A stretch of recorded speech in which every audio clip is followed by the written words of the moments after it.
Assalamualaikum warahmatullahi wabarakatuh. Jumpa lagi di channel Wira Usaha. Melanjutkan eh, pembahasan tentang modal dalam berwirausaha. Melanjutkan video yang kemarin. Kemarin disebutkan bahwa kalau bisa modal kita nggak perlu utang dulu, kita manfaatkan yang ada. Seandainya kita modalnya sudah ada, nggak masalah. Langsung kita membuka usaha. Tapi sebagai catatan, kita harus benar-benar mempunyai keterampilan atau menguasai bidang yang akan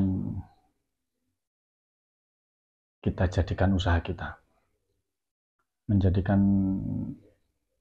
uh, usaha kita benar-benar menguasai, walaupun tidak 100%, tapi kita bisa mengerti seluk-beluk usaha yang akan kita geluti. Intinya sekarang adalah kita fokuskan ke permodalan. Kemarin juga saya sebutkan bahwa untuk modal, seandainya kita belum punya, kita bisa bekerja kepada orang lain, menjadi freelance, menjadi dropshipper, atau apapun yang sekiranya kita bisa mengumpulkan modal finansial. Jadi ada beberapa poin yang terpenting, yaitu modal dan keinginan yang kuat. Keinginan yang kuat ini terbentuk karena mindset kita, literatur-literatur yang kita baca, biografi orang-orang sukses gitu. Jadi setelah kita bekerja, dari penghasilan per hari itu kita sisihkan. Kita sisihkan, misalkan kalau kemarin dicontohkan 50, kita bisa sisihkan berapa persen dari penghasilan kita. Bisa 50%, bisa 20%, atau berapapun sesuai dengan perhitungan masing-masing. Kalau pengalaman saya pribadi, pada waktu itu memang sebagai karyawan, gaji atau penghasilan saya itu sangat minim. Jadinya saya tidak serta-merta bisa mengumpulkan persentase yang besar dari gaji yang saya dapat, karena ya kebutuhannya sudah banyak dan saya waktu itu menjelang mau menikah. Dari pengalaman situ, maka bisa disimpulkan atau bisa saya asumsikan bahwa semakin besar gaji atau bayaran kita, maka semakin cepat nanti kita mengumpulkan modal, semakin bagus kita, atau semakin cepat kita bisa membuka usaha itu. Yaitu tadi, dengan satu catatan, kita benar-benar mempunyai keterampilan atau menguasai bidang usaha yang akan kita buka. Ada target hasil, ada target waktu. Dua ini harus menjadi pedoman agar kita tidak salah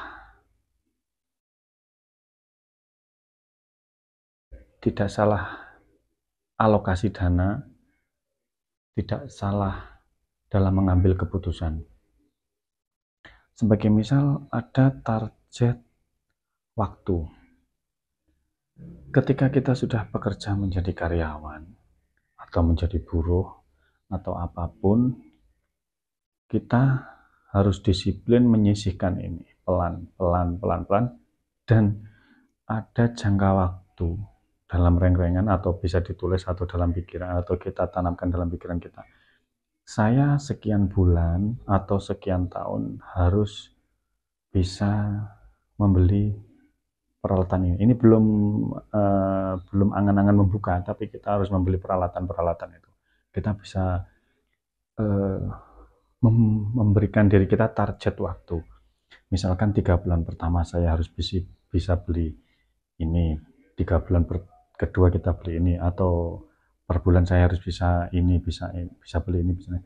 Dari situ maka ada suatu planning yang jelas, rencana yang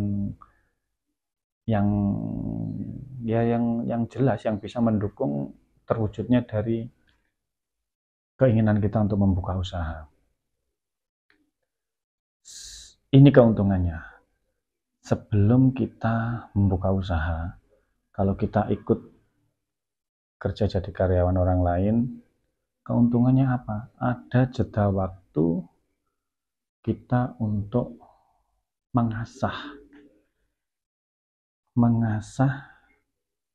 tingkat kedisiplinan kita, mengasah tingkat keterampilan kita. Kedisiplinan yang bagaimana? Kedisiplinan orang bekerja kan ada jam masuk, ada jam pulang, ada jam istirahat. Dari sini maka kita harus mempunyai rasa tanggung jawab. Tanggung jawab dalam pekerjaan kita. Minimal kita datangnya adalah tepat waktu, pulangnya pun juga demikian. Jadi ketika kita harus melatih itu. Dengan adanya pelatihan untuk disiplin, maka akan terbentuk kalau boleh dikatakan karakter diri. Karakter diri itu ya salah satunya kita ya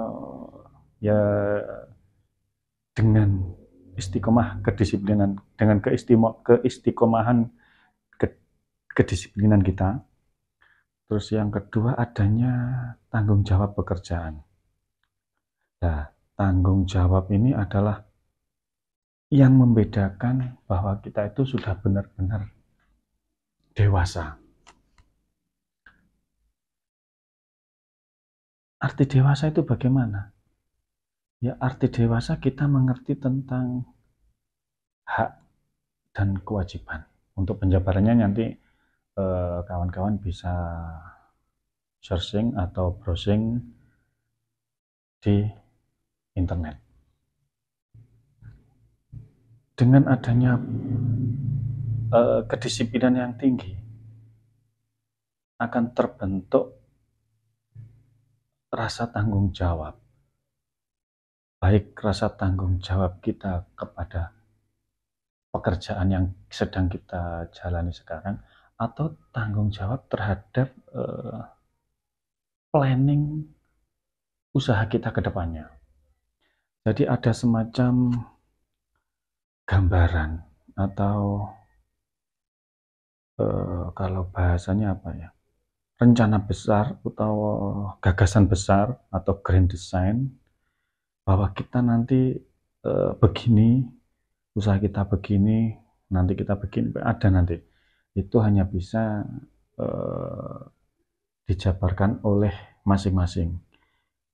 Kalau saya contohkan ke pengalaman saya pribadi, pada waktu itu saya bekerja di salah satu kantor.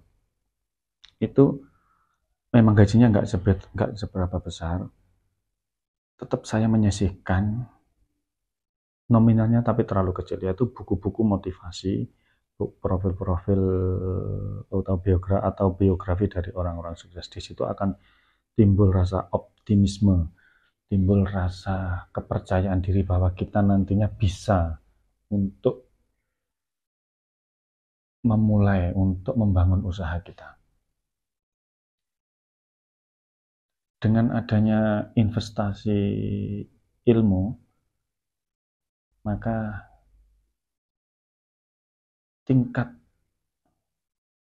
kemampuan pikiran kita untuk terbuka itu sangat lebar. Jadi terbuka itu kadang-kadang harus dipicu atau diawali dengan kita berani membuka diri. berani kita mencontoh orang-orang yang sukses. Setelah itu, setelah kita bekerja kepada orang lain dengan target waktu yang telah kita tentukan, makanya harus ada target hasil. Misalkan setelah kita terkumpul dalam beberapa bulan atau beberapa tahun, harus kita bisa mengeksekusi, bisa mewujudkan usaha kita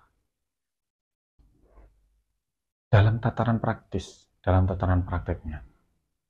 Kalau contoh praktisnya, kalau kita ingin membuka sebuah warung kelontong atau warung kopi atau apapun, maka benar-benar secara fisik kita bisa mendirikan.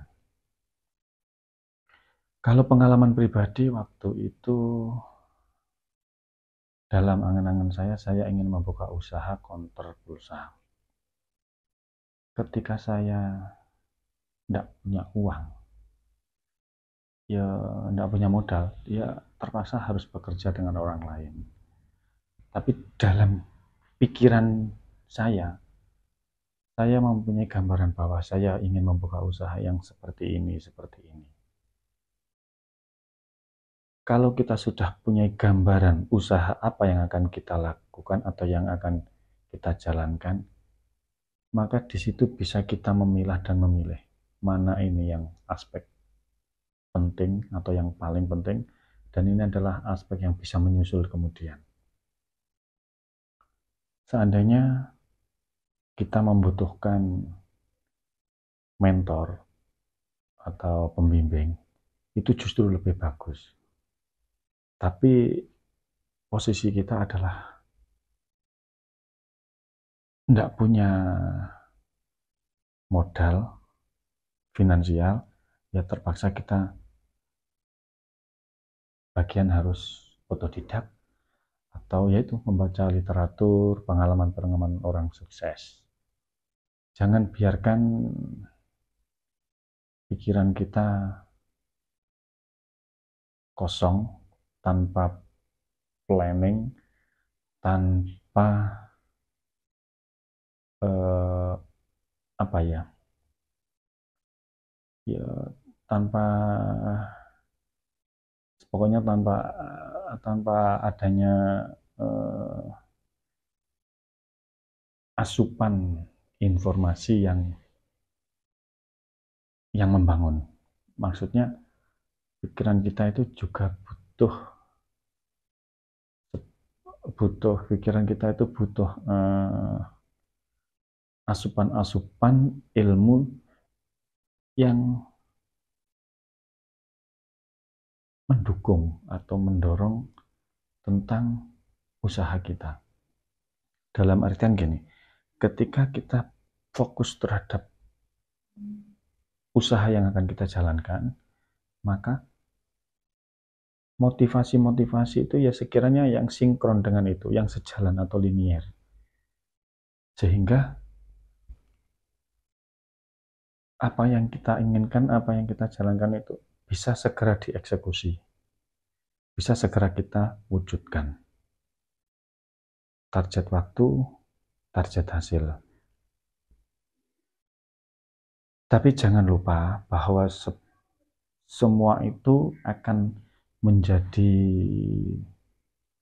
hampa, akan menjadi sia-sia bila kita benar-benar tidak menguasai atau tidak mempunyai keterampilan tentang usaha yang akan kita jalankan. Sebagai misal, kita ingin membuka warung makan. Setidaknya kita memang benar-benar mempunyai keterampilan untuk memasak, untuk menyajikan dengan menu-menu spesial, dengan bumbu-bumbu yang spesial, maka disitulah kita sudah benar-benar mempunyai keterampilan. Kita benar-benar bisa untuk memberikan penyajian yang spesial kepada pelanggan. Jangan sampai terjadi ketika kita ingin membuka warung makan, kita tidak bisa masak, atau kita tidak mengenal bumbu-bumbunya, atau apapun namanya, kita blank atau kosong. Ini akan menjadi bumerang bagi diri kita sendiri. Jadi intinya jadi pada dasarnya sebelum kita membuka usaha, benar-benar kita sedikit banyak menguasai atau mengerti tentang keterampilan tentang usaha yang akan kita jalankan di kemudian hari. Oleh karena itu, pentingnya keterampilan ini harus kita asah, harus kita gali, terus kita pelajari. Lebih mudahnya apabila usaha yang kita jalani adalah sesuai dengan hobi, sesuai dengan keterampilan yang kita miliki. Kita mempunyai chemistry dengan usaha yang akan kita jalani, itu jauh lebih bagus, lebih baik. Karena apa? Karena di situ ada energi yang besar dari tubuh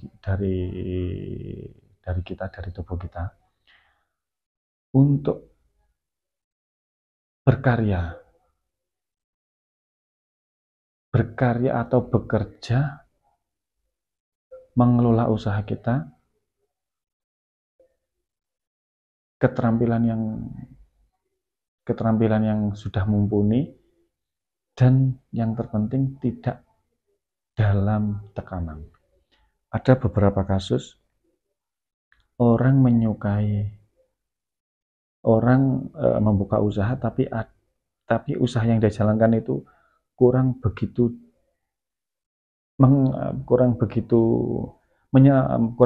menyentuh di hatinya. Jadi ada semacam separuh hati untuk menjalankan usahanya. Ini yang saya maksud. Jadi lebih baiknya bisa disesuaikan dengan keterampilan kita, bisa disesuaikan dengan hobi kita, atau apapun yang sekiranya Anda sangat menyukai, sangat menyenangi bidang usaha yang akan kita jalankan. Ketika kita modal belak punya, kita bekerja orang lain, kita benar-benar harus disiplin menyisihkan sedikit demi sedikit, insya Allah nantinya kalau memang kita disiplin, bisa terwujud, bisa terlaksana.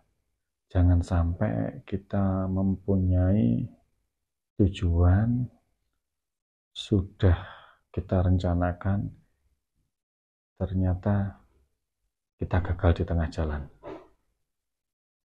Terus bagaimana menyikapi kegagalan itu? Seandainya kita masih bekerja ke orang lain, ya kita tunda. Kita harus fleksibel. Kita tidak perlu terlalu ngoyo. Kita harus ini.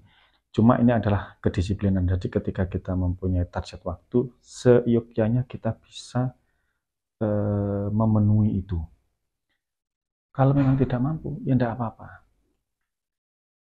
Permasalahan permasalahan pertama yaitu kita harus mempunyai target waktu, target hasil.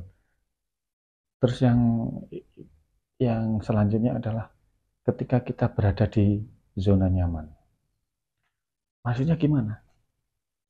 Zona nyaman itu ketika kita sudah, mohon maaf kalau boleh dikatakan, terjebak dengan pekerjaan kita, terlalu enak dengan fasilitas-fasilitas yang kita terima, dan kita setelah merasakan itu seakan-akan lupa dengan tujuan awal kita.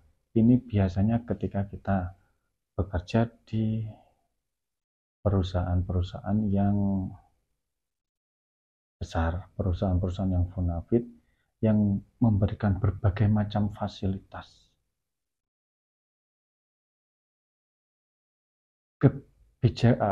Keputusan selanjutnya itu terserah Anda.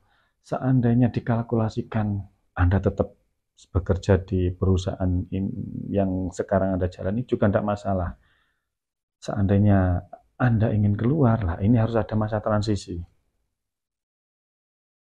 Ini kelebihan dan kelemahannya. Kalau pengalaman saya pribadi, saya bekerja itu karena gajinya kecil, tidak ada tunjangan ini dan itu menjadi pemicu atau daya dorong yang kuat untuk segera saya bisa mewujudkan keinginan saya. Ya maksudnya keinginan untuk usaha. Seandainya mungkin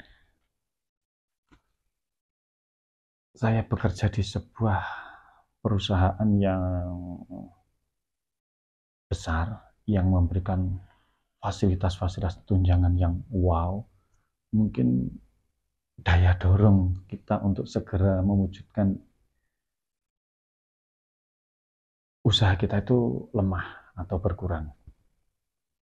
Beberapa kasus memang demikian. Ketika seseorang bekerja di perusahaan yang besar, sedangkan dia secara mindset ingin berusaha, ada sebuah hitung-hitungan kalkulasi untung rugi. Seandainya saya keluar dari sini, saya terus ingin mendirikan usaha, apa mungkin usaha ini hasilnya atau pendapatannya nanti bisa seperti yang pekerjaan yang kita jalani sekarang? Ini pembanding-pembanding yang terkadang-kadang membuat kita itu terkecoh. Ketika kita membuka usaha, maka disitulah kita akan membuktikan bahwa kalau boleh dibilang SDM kita memang benar-benar kita manfaatkan. Tidak ada apa ya namanya,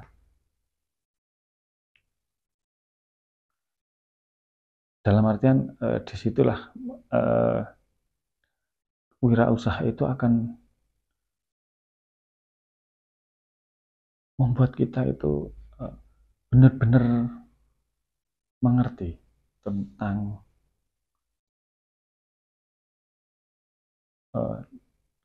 keterampilan yang apa ya namanya, tentang keterampilan apa ya, intinya dalam berusaha, maksudnya itu keterampilan yang kita punyai ketika kita berwirausaha itu sesungguhnya bisa jauh lebih besar pendapatannya atau penghasilannya daripada perusahaan yang kita penghasilan dari perusahaan yang kita jalani saat ini. Pembanding-pembanding itu harus dibalik demikian. Jadi jangan dianggap ketika kita keluar dari perusahaan,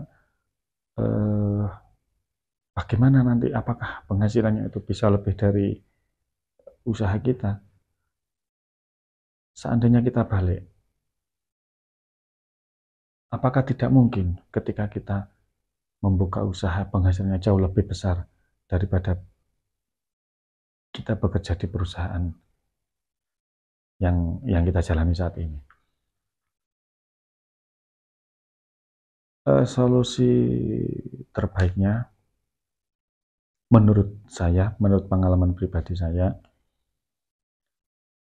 di situ diperlukan masa transisi. Ketika seseorang bekerja dalam posisi nyaman, dalam zona nyaman, harus ada masa transisi. Seandainya kita bisa mengerjakan karyawan atau orang, kita bisa mengerjakan orang lain untuk sementara menghandle usaha kita, atau bisa keluarga, bisa saudara atau teman atau apapun yang sekiranya kita percaya kepada orang itu, orangnya amanah. Kalau memang tidak bisa, kita harus menambahkan waktu dan tenaga kita untuk mencurahkan ke usaha kita yang akan kita jalankan. Contohnya, ya misalnya kita membuka sebuah toko. Kita pulang dari pekerjaan kita itu jam 4. Maka kita harus benar-benar disiplin untuk membuka toko ini. Misalkan kita buka jam 6 atau setelah maghrib. Nah, makanya kita harus menambahkan waktu dan tenaga kita, mencurahkan betul-betul all out di usaha kita. Kalau pengalaman saya, ketika itu saya pulangnya jam 4, perjalanan dari pekerjaan saya ke rumah itu sekitar 40 menit, bisa sampai 1 jam. Itu saya datang ke rumah itu kurang lebihnya hampir jam 5 sore. Terus saya mandi, makan, persiapan, istirahat sebentar. Setelah maghrib baru saya membuka toko. Dan toko saya hanya buka mulai jam 6, jam 7, jam 8, jam 9 sudah tutup. Itu tiap hari 3 jam. Itu saya jalani hampir 2 tahunan. Jadi toko saya hanya buka 3 jam. Anda bayangkan toko yang hanya buka 3 jam. Kalau untuk hitung-hitungan hasil, ya kalau bahasa Jawanya itu enggak sumbut. Soalnya capeknya itu tidak hanya sekedar capek, sangat-sangat capek. Kadang-kadang 1 hari juga nggak laku. 3 jam itu kadang-kadang nggak laku. Kadang-kadang ya laku. Ya lakunya itu ya nggak laris ya, pokoknya ada yang membeli. Itu pun juga harus kita syukuri. Ini bisa kita praktekkan. Ketika kita pulang kerja jam 4 atau jam 5, kita harus disiplin. Memang capeknya luar biasa. Kita jangan pernah takut untuk capek. Mumpung kita masih diberikan tenaga yang fit, yang kuat, pikiran yang masih fresh atau masih muda, fisik yang masih kuat, kita harus memanfaatkan ini. Kita harus benar-benar capeknya minta ampun. Bayangkan kita, kalau saya pribadi, bangun pagi setelah subuh, setelah itu berangkat jam 7, pulang jam 4, di rumah sekitar hampir jam 5, itu terus siklus itu dijalani hampir 2 tahun. Bahkan itu sampai saya sudah mempunyai anak hampir 1, kemungkinan itu hampir 2 tahunan itu. Tapi dari situ bisa dipetik pengalaman bahwa lebih baik kita capek di awal daripada kita capek di belakang. Dengan pengalaman yang demikian, nanti kita tuh bisa benar-benar bisa menghargai waktu, menghargai pentingnya bersama keluarga. Ini salah satu aspek keuntungan berwirausaha. Kita mempunyai dalam arti dekat dengan keluarga. Terus kemudian modal yang kita kumpulkan itu kalau bisa jangan digunakan untuk alokasi yang lain. Kita harus benar-benar menyimpannya untuk tujuan itu. Tidak boleh dijadikan sebagai dana cadangan atau dana apa. Yes, itu kita kita harus disiplin bahwa itu tidak boleh diotak-atik.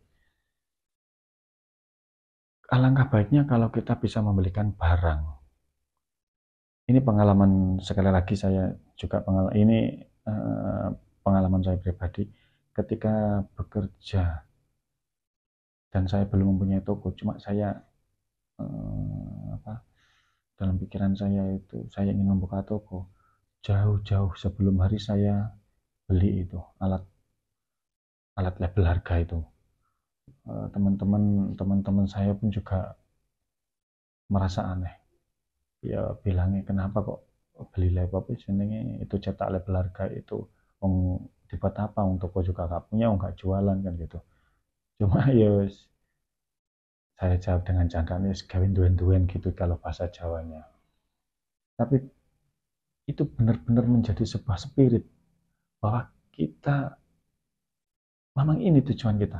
Ketika kita melihat barang yang kita beli, oh iya, saya sudah beli ini, besok harus semangat lagi, bisa beli apa kan gitu. Ini sebagai spirit saja.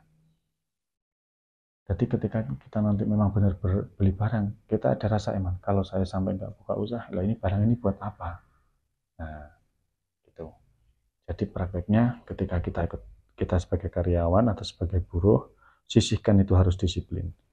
Ketika kita bekerja, ya harus totalitas dalam pekerjaan kita, dan rencana awal kita untuk membuka usaha jangan sampai kendur. Target waktu, target hasil, dan disiplin dalam keuangan.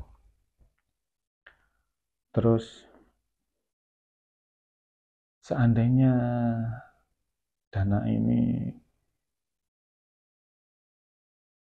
dana ini digunakan untuk kebutuhan yang benar-benar mendesak, yang sifatnya nggak bisa ditawar-tawar lagi, monggo, itu adalah keputusannya masing-masing dengan pertimbangan masing-masing. Dalam prakteknya tidak bisa saya ini harus, tidak boleh, tidak harus untuk persiapan usaha kita, enggak, tapi itu tergantung dari masing-masing.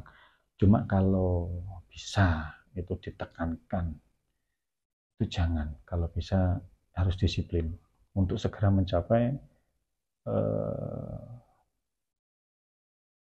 usaha kita segera terwujud. Jadi intinya disiplin waktu atau target waktu, target hasil. Jangan kendor. Untuk mengatasi zona nyaman tadi, kita bisa membeli barang. Kita harus cepat-cepat membeli barang-barang ya. Kalau ingin membuka usaha warung makan, ya kita harus beli panci, kita beli piring, beli apa, itu harus segera dibelikan. Karena itu menjadi spirit kita bahwa, loh saya sudah beli ini, beli ini, kalau ini nggak segera terwujud, maka hitung-hitungan kalkulasi matematikanya kita yang rugi. Karena barang itu sudah terlanjur dibeli. Demikian, mungkin ada sebuah masukan, pertanyaan, atau kritik bisa nanti disampaikan di kolom komentar. Dan video ini insya Allah berlanjut, tetap mengulas permodalan dulu, karena modal ini juga bisa dikatakan penunjang, bukan penentu tapi penunjang. Kalau penentunya itu ya diri kita sendiri, pikiran kita, mindset kita. Jadi jangan kita itu kendor dalam mempunyai cita-cita. Salam sukses, semoga bermanfaat. Assalamualaikum warahmatullahi wabarakatuh.